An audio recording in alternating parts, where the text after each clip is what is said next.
Today we're making a vegetarian shepherd's pie. We're going to be using 1 tablespoon of olive oil, 2 large carrots, 1 big or 2 little onions, a can of green lentils, 200 milliliters red wine, 950 grams of sweet potato, a can of chopped in tomatoes, 2 vegetable stocks, 2 tablespoons of thyme, 25 grams of butter and 95 grams of cheese. Option to substitute to vegan if you like the taste of feet. We're going to prep by washing our carrots and our sweet potatoes. 950 grams works out to be about 6, so get scrubbing. Especially if you suck at juggling. Don't worry, we'll clean that one again. At least it saved me some peeling. We continue our prep by cutting the ends of our carrots and peeling. Next, you want to chop the carrots into sugar cube-sized pieces. I do this by splitting it down the middle, twice, maybe 3 or 4 times, depending on how girthy your carrot is.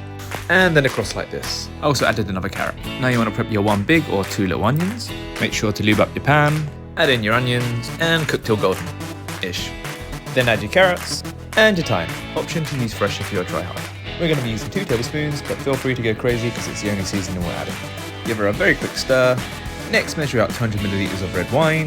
If it's a Ramadan thing, you can substitute wine for cranberry or any other juice. It's not Ramadan for me.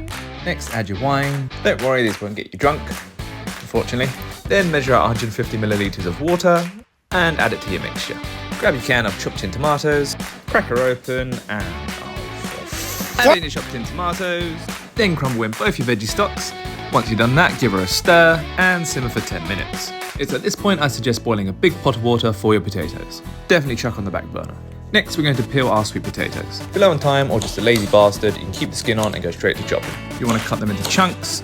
Watch out for fly potatoes, I'm not cleaning you again. If your knife gets stuck, don't panic. Keep a cool head, take your time. Hey, stop it! Just give it the old karate chop. Ow, never mind. Use brain, not brawn. Add your sweet potato to the water, being careful of any splashback. And remember to never leave a fallen potato behind. Cook that for 15 minutes, then add your can of green lentils to the pan, including all the lovely juices. Give her a swirl, then plop a lid on top and simmer till she's thick. The recipe says 10 minutes, but I can guarantee you it will take longer than that. Next, grate 95 grams of cheese. I don't have a scale, so I just guessed. Okay, here comes the spooky part. Drain in the sweet potatoes. I like to put the colander in the sink and pour it in, and brace yourself for a face full of steam. Then add the drained potatoes back to the pot and get ready to mash. Then add 25 grams of butter, whatever that looks like. Add a bit more because I'm a fat fuck. Grab a potato masher or something equivalent and start mashing. It should look something like this. Then go ahead and preheat your oven to 190 degrees.